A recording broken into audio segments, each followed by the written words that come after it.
Hello.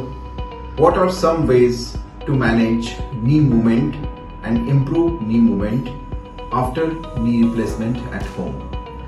Basically, after knee replacement, it is very important to manage and improve your knee movement and to improve strength of your muscles around the knee. The ways to improve this movement at home are: number one is to follow physiotherapy exercise regularly, to learn regular and advanced exercises from physiotherapist either at home or to go to his clinic and learn more exercises.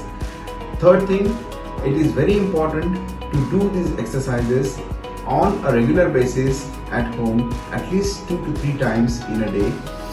Third thing and most important thing is that to keep your protein intake good so that your muscle strength improves.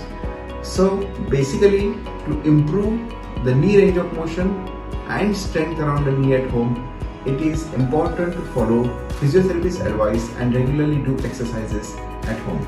If any problem happens like pain or any other issue like restricted range of motion, immediately either contact your surgeon or physiotherapist so that there is no block in the progress.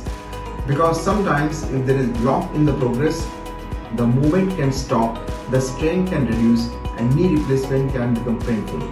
Thank you.